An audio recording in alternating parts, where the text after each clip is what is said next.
sudah menunggu. Pada pagi hari ini kita masih melanjutkan tentang apa yang namanya sekuen stratigrafi. Ini bagian terakhir dari sekuen stratigrafi. Ya, kita akan membahas apa yang namanya depositional sekuen. Nah, kita akan bahas. Nah, apa itu depositional sekuen? Kalau kita lihat depositional sekuen ini urutan pengendapan, urutan pengendapan atau runtunan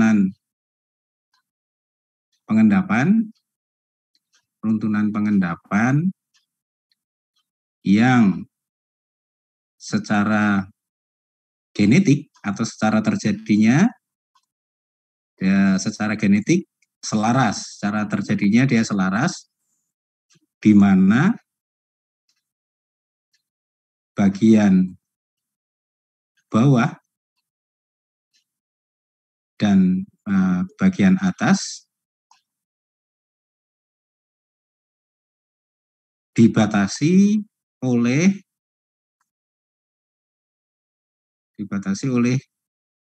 ketidakselarasan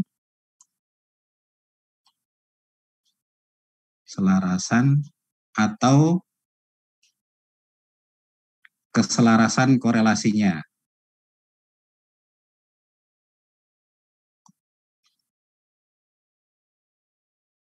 Nah, jadi secara definisi mudahnya itu adalah urut-urutan pengendapan atau runtunan pengendapan atau seri pengendapan yang secara genetik, cara terjadinya itu selaras, di mana bagian bawah dan bagian atas itu dibatasi oleh ketidakselarasan atau keselarasan korelasinya. Jadi kalau kita berbicara definisi begini, berarti misalnya di bawah ini ketidakselarasan, di bagian atas ini ketidakselarasan. Nah, ketidakselarasan atau keselarasan korelasinya ini kalau di sekuen stratigrafi kita sebut sebagai SB atau sekuen boundary.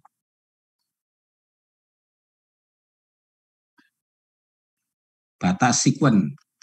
Jadi ini juga SB. Nah, isinya inilah yang secara genetik selaras itu terendapkan. Nah, isinya apa saja di sini. Nah, nanti akan kita bicarakan, ya. Tapi secara definisi seperti ini. Nah,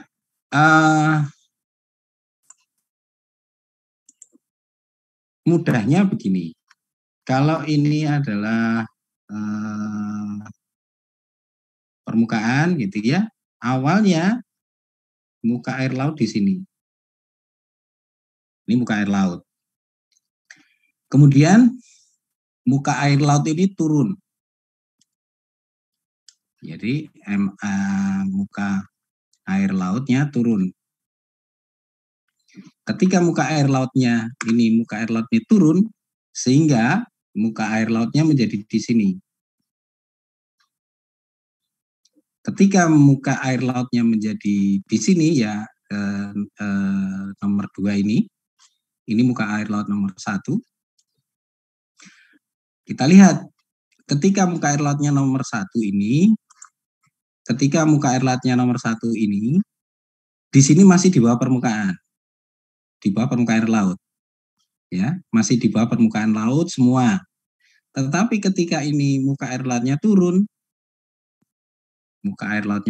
akhirnya apa yang terjadi? Muka air laut ini kan hilang.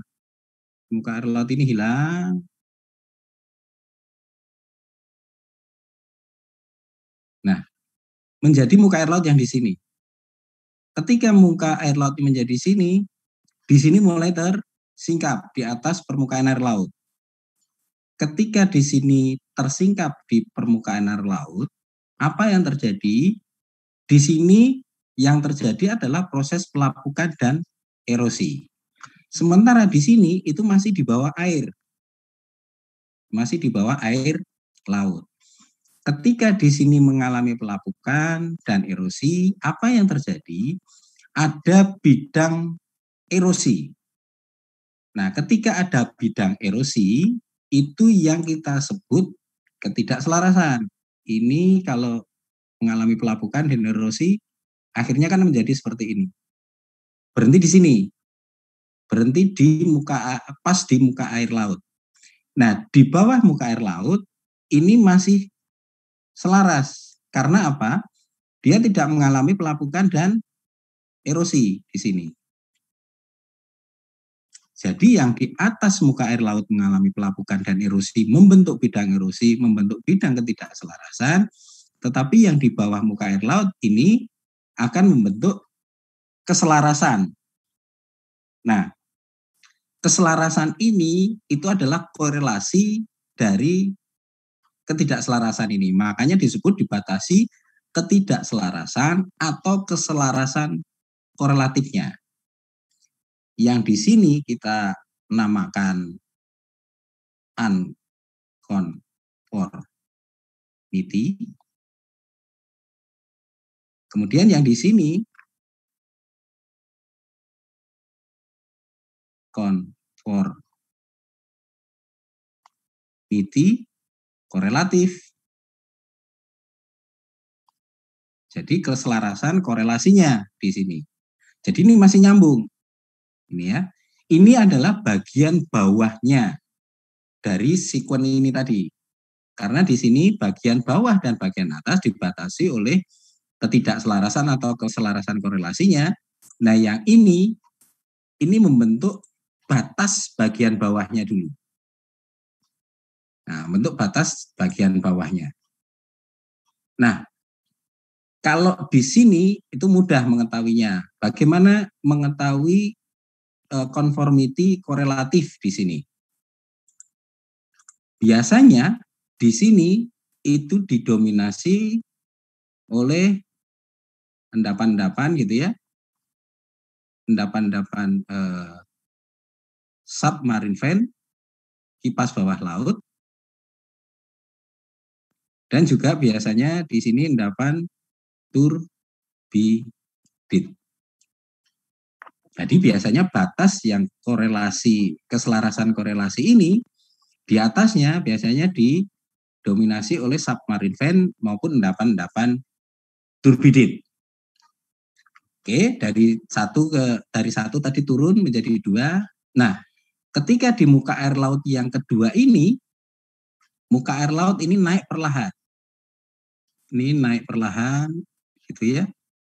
Sementara ketika muka air laut di sini muka air laut naik perlahan, di sini pelapukan dan erosi. Setelah lapuk, erosi, dia tertransport masuk ke sini. Artinya apa? Laju pengendapan dari sini besar, sementara di sini kenaikannya kecil. Ketika rate deposisinya besar, kemudian muka air lautnya naik perlahan, apa yang terjadi? Endapan-endapan progradasi. Ini satu, ini endapan satu gitu ya. Kemudian naik, dia diendapkan lagi di sini gitu ya. Terus kemudian ini naik lagi pelan di sini. Akhirnya dia membentuk endapan progradasi. Ini saya beri warna kuning saja biar memudahkan membedakan nanti.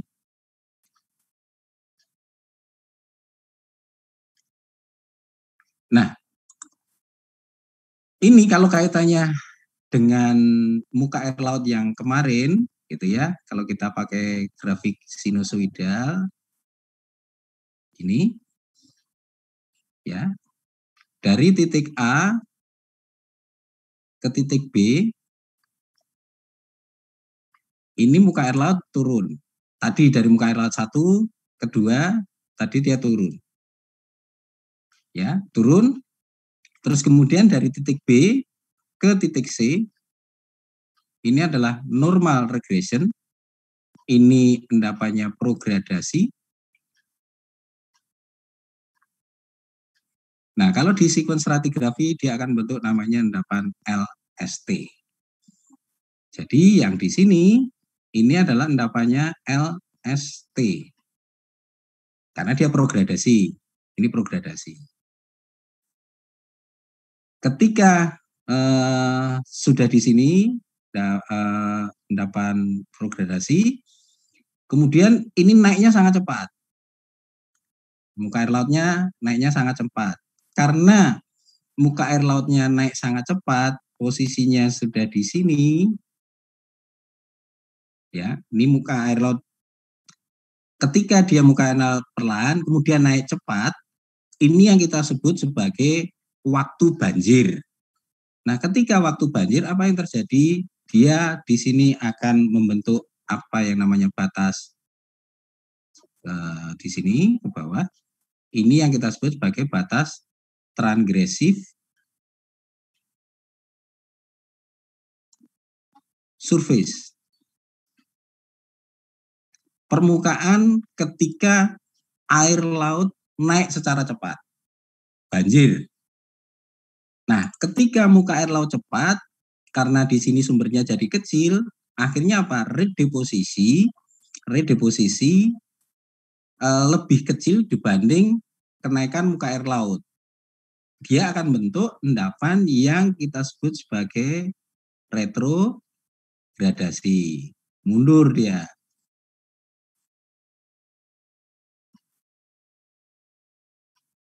Ya. Nah, ini saya beri warna hijau biar membedakan. Nah, ketika di sini tadi ya, ini misalnya dari A, ini dari ibaratnya dari B ke C. Di sini, Ring. Ini B ke C sini. Sorry, sini C-nya bukan di sini. Mohon maaf, ini C-nya bukan di sini, tetapi C-nya di sini. Dari B ke C, ini naik, ya. Nah, kemudian dari C ke ini di sini titik D. Dari C naik, dan dari C kemudian naik ke titik D. Ini naik cepat, jadi dia transgresif. Ini transgresif. Nah, endapannya di sini TST, Transgressive System Track. Low stand system yang di sini TST itu Transgressive System Track, kalau LST Low stand System Track. LST itu adalah Low stand System Track.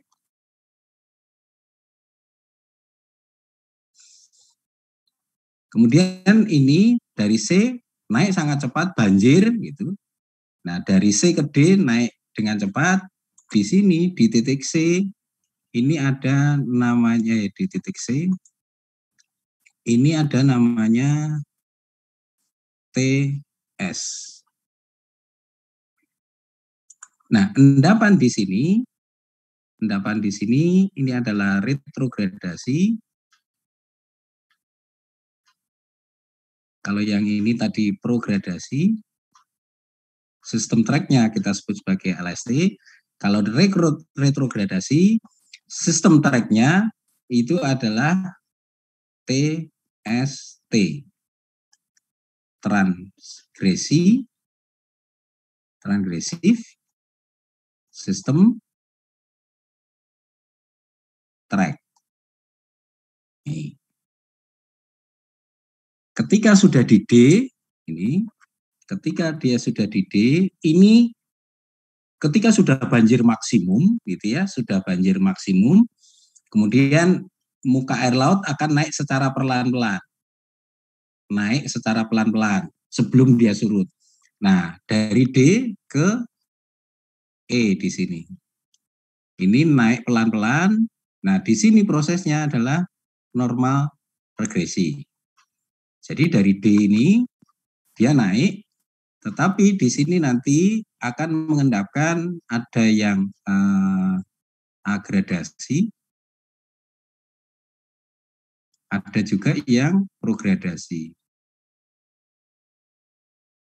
Karena di sini naiknya pelan, di sini juga suplainya hampir sama, makanya di sini akan bentuk agradasi dan progradasi. Jadi ini naik pelan-pelan, gitu ya. Di sini dia akan bentuk endapan begini, kemudian ini naik lagi, naik di sini muka air lautnya, dia akan bentuk begini, kemudian begini, prograde. Kemudian ini naik lagi sedikit sampai maksimum. Di sini dia endapannya akan begini lagi. Di sini bagian yang ini dia adalah agradasi. Tapi yang bagian di sini dia adalah progradasi.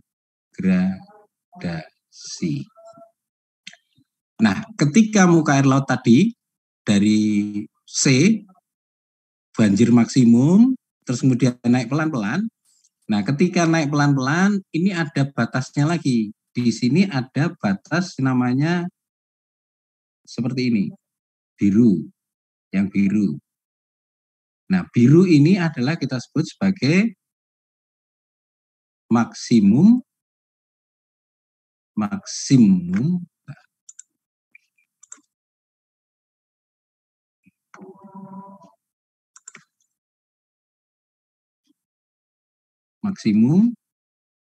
flooding surface. Jadi permukaan banjir maksimum. Nah, dari D, ini D ke E, ini dari D ke E, ini kan di sini akhirnya jadi E, titik E. Jadi D ke E, ini D ke E, ini ya, normal regresi, nanti agradasi dan progradasi.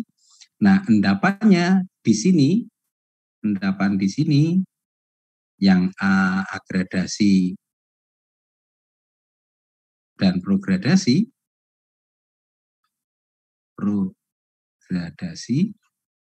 ini endapannya kita sebut sebagai HST. High stand system track.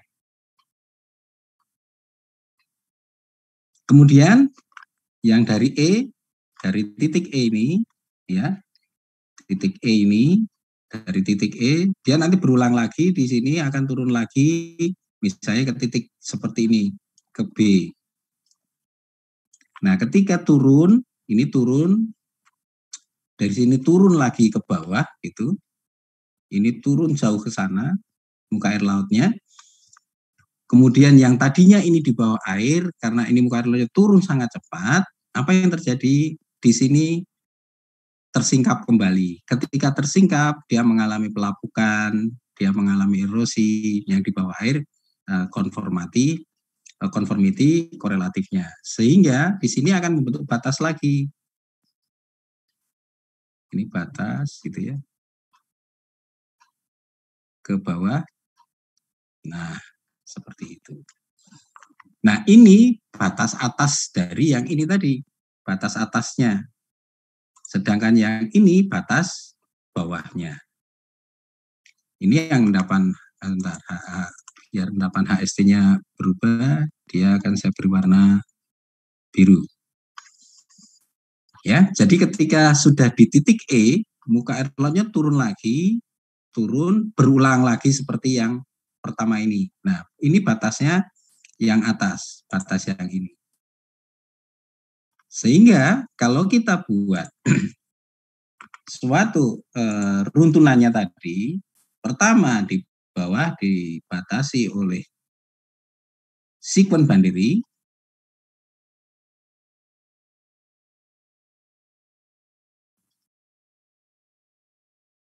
ini adalah SB, kemudian di atasnya SB tadi diendapkan yang warna kuning, ini yang warna kuning ini, di atasnya ini diendapkan warna kuning, kemudian di atasnya kuning ada warna hijau, transgressive surface. Nah, kita gambarkan di sini, sorry.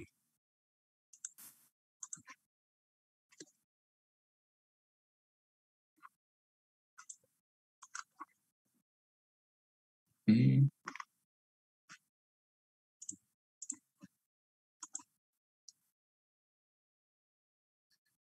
Ini, kalau kita gambarkan batasnya tadi ada hijau, ada transgressive surface. Yang di sini endapannya adalah LST. Nah, setelah transgressive surface, tadi muka air laut naik sangat cepat, ada endapan retrogradasi, ini ya, yang warna ini warna hijau. Jadi ini warna hijau. Kita tulis yang warna hijau tadi adalah TST. Kemudian di atasnya TST tadi ini, di atasnya TST sudah banjir maksimum, kemudian naik perlahan-pelan, dibatasi oleh apa yang kita sebut sebagai maksimum flooding surface.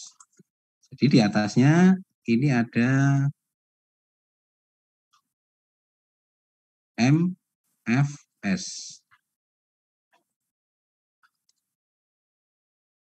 Maksimum flooding surface. Kalau yang ini transgressive surface. Kemudian setelah TST, setelah tadi maksimum, setelah banjir maksimum, masih ada endapan yang di sini agradasi, yang di sini progradasi, membentuk endapan apa yang kita sebut sebagai HST. Jadi di sini masih ada endapan, gitu ya, yang warna biru tadi. Ini. Nah, di warna biru ini yang merupakan endapan HST. Setelah warna biru ini sudah menaik, sudah banjirnya naik pelan-pelan, kemudian air lautnya turun, surut, yang ini tersingkap. Kalau yang di bawah air tidak tersingkap, dia masih korelasi, keselarasan korelasinya. Yang di atas ini dibatasi, di atasnya HST ini dibatasi ketidakselarasan kembali. Jadi di atasnya HST itu dibatasi oleh apa yang kita sebut sebagai sequence boundary atau kita sebut SB.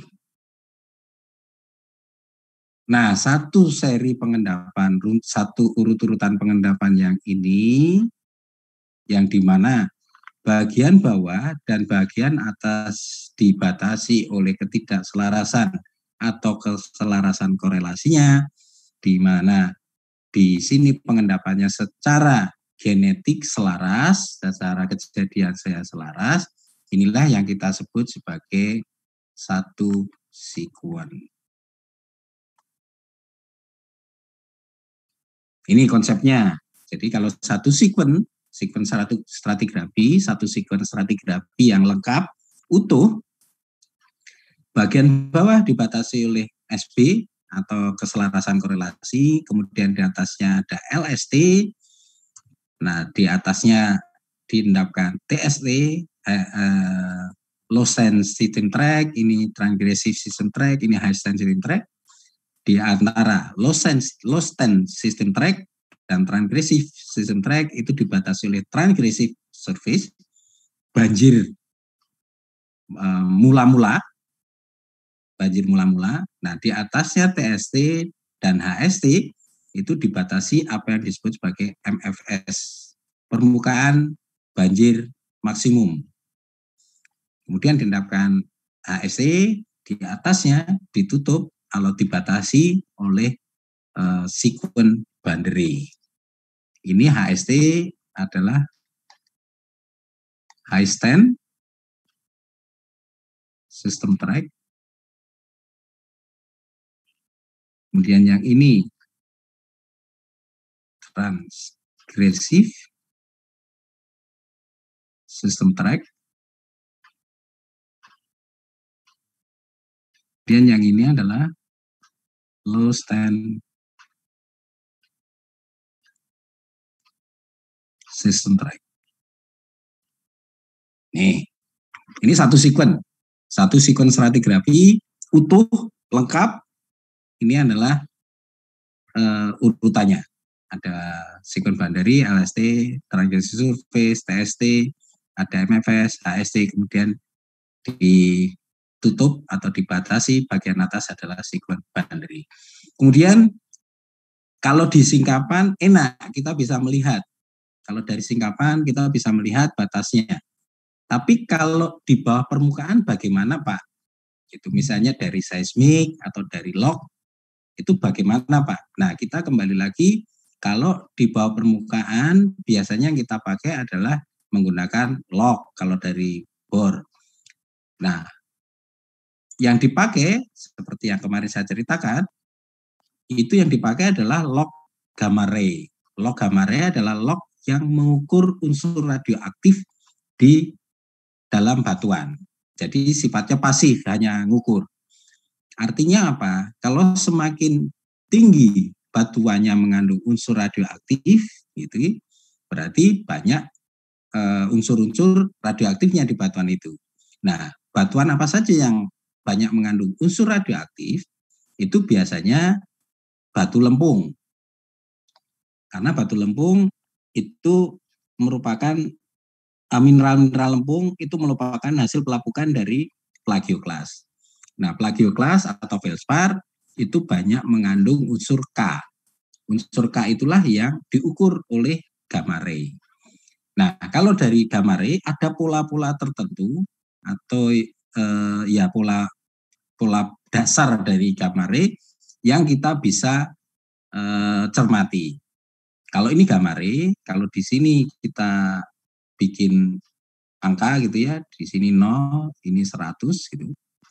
Semakin tinggi gamma ray-nya ini, semakin tinggi gamma ray-nya, ini batuan yang berbutir halus, batu lempung. Nah, polanya kalau seperti ini blocky. Kalau blocky, di sini pasir semua gitu ya. Nah, ini agradasi. Agradasi kalau isinya hanya pasir, batu pasir, melulu batu pasir. Tetapi agradasi ada yang seperti ini, perselingan antara batu pasir, batu lempung, batu pasir, batu lempung. Numpuk-numpuk tapi secara perselingan. Tapi ini polanya adalah agradasi. Nah, bentuknya ini adalah serrated atau sotit atau gigi gergaji. Kalau kalian pernah mati ini kan seperti gigi gergaji. Nah, ini yang silindris, yang blocky. Kemudian ada yang tipe begini. Jadi di sini gamma ray tinggi, makin ke atas dia gamma ray makin rendah. Nah, bentuknya di sini itu menyerupai corong. Makanya disebut sebagai funnel. Ini pola-pola dasar dari gamma ray. Kalau seperti ini artinya, yang bagian bawah halus, bagian atas kasar. Kalau bagian bawah halus, bagian atas kasar, ini yang kita sebut sebagai progradasi atau mendangkal ke arah atas atau coarsening upward, mengkasar ke arah atas. Itu tipe funnel seperti corong. Kalau bayangkan kalau kamu corongnya kamu belah menjadi dua, ya, secara vertikal, dibelah secara vertikal itu kan bentuknya seperti begini. Kemudian yang di sini ada pola yang lain. Yang di sini gamarnya rendah, makin ke atas gamarnya makin tinggi. Artinya di sini batuannya kasar, di sini batuannya halus. Kalau seperti ini bentuknya adalah fining upward, menghalus ke arah atas atau mendalam ke arah atas. Nah, pola seperti ini, bentuk seperti ini kita sebut sebagai bell shape. Bentuknya seperti lonceng. Lonceng kalau kita potong setengah gitu ya, secara vertikal, dia akan bentuknya seperti begini. Nah, pola seperti ini menandakan dia pola retrogradasi karena dia fining upward. Kemudian ada gabungan. Ini yang simetri. Jadi ini dari gamare tinggi ke gamare rendah, dari gamare rendah ke gamare tinggi. Artinya dari halus ke kasar, dari kasar ke halus.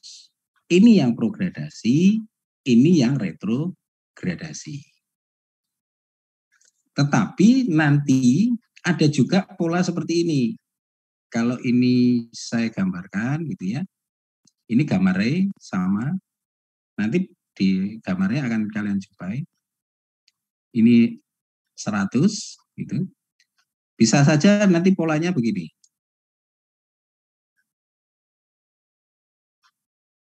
Nah, jadi kalau seperti ini polanya ini adalah mengkasar, emang halus ke arah atas, kemudian ini mengkasar ke arah atas. Ini adalah retrograding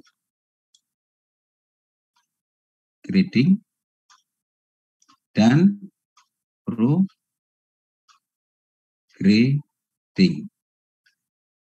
Jadi ini menghalus ke arah atas, kemudian berubah menjadi mengkasar ke arah atas.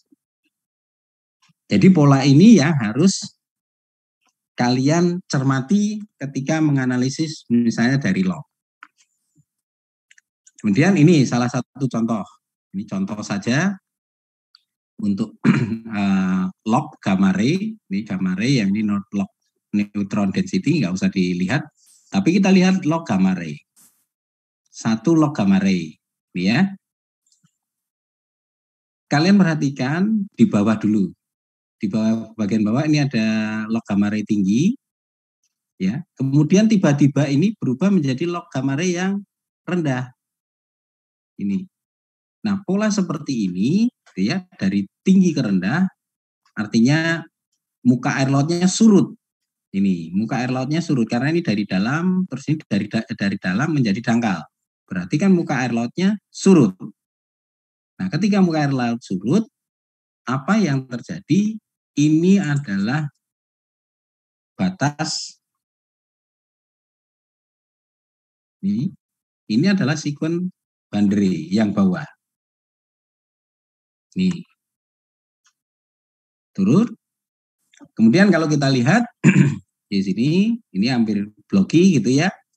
Nah, tadi seperti ini, dia hampir bloki begini polanya ini. Tapi dari sini, kalau kalian perhatikan, ini polanya ke sana. Ya, di sini relatif bloki di sini. Terus dari yang sini polanya sudah berubah, berbeda dengan yang ini ke sana. Nah, kalau yang seperti ini tadi bloki terus berubah menjadi retrogradasi atau menghalus ke arah ke atas karena ini gambarnya tinggi. Kita tulis dulu. Di sini ada yang namanya transgressive surface. Nah, endapannya ini saya pakai yang ini. Di antara SB dan transgressive surface ini ada yang namanya endapan LST. Kemudian dari transgressive surface gitu ya, muka air lautnya naik. Ini kan polanya begini, finding upward, atau endapannya adalah retrogradasi. Kemudian dari sini maksimum dia berubah menjadi begini. Dari sini ya, dia berubah menjadi worsening upward. Di sini transgresi, banjir maksimum, transgresi, kemudian di sini banjir maksimum. Nah, perubahan dari retrogradasi ke progradasi ini ada yang namanya MFS. Nah, di antara transgresi surface dan di bawahnya MFS, ini endapannya adalah TST. Transgressive system track. Yang ini low stand system track. Di sini dari maksimum, ini muka air lautnya naik pelan-pelan, itu akan bentuk progradasi ini ya. Di sini endapannya adalah progradasi. Ya, jadi ini progradasi. Kemudian di sini sedikit ada gradasi kan ya. Ini salted tadi. Ya. Ini ya, salted hampir mirip dengan ini salted. Jadi ini agradasi kemudian berubah menjadi pola progradasi. Jadi yang di bagian di sini ke sini ini relatif agradasi. Kemudian dari sini ke sana itu adalah progradasi. Ini, yang ini adalah yang ini. Nah, endapannya ini yang kita sebut sebagai HST. Kemudian dia sampai maksimum progradasi. Nah, kalau kalian perhatikan di atas ini berubah lagi dari gamma ray rendah menjadi gamma ray tinggi. Artinya ada pendalaman. Ya, jadi ada ini maksimum. Nah, disinilah mulai mengalami pelapukan dan erosi karena ini sudah berbeda lingkungan lagi. Nah, perbedaan itulah kita bisa tarik yang ini adalah SB yang di atas.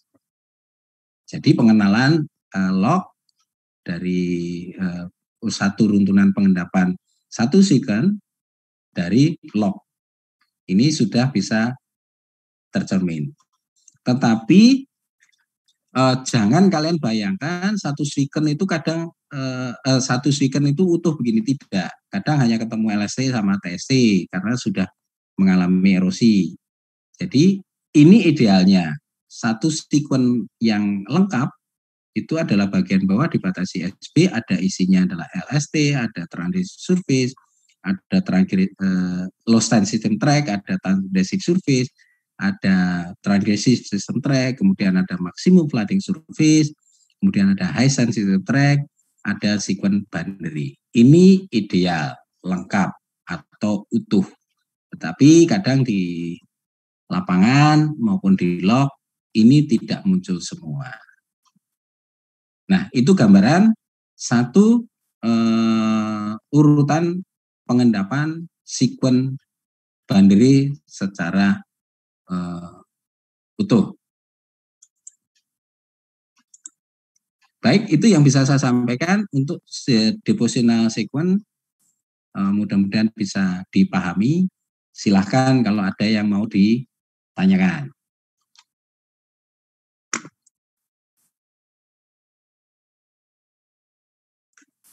Silahkan kalau ada yang mau ditanyakan. Saya stop share dulu ya. Silahkan, suara saya bisa terdengar kan ya? Bisa, Pak. Bisa, Pak. Silahkan kalau ada yang mau ditanyakan. Saya buat simple, saya gambar ulang gitu daripada kalian membaca di slide PowerPoint saya, di slide PowerPoint saya yang saya bagikan di LMS kan ada. Nah, itu saya ringkas biar lebih mudah memahami kalian. Bisa dipahami? Bisa, Pak. Bisa.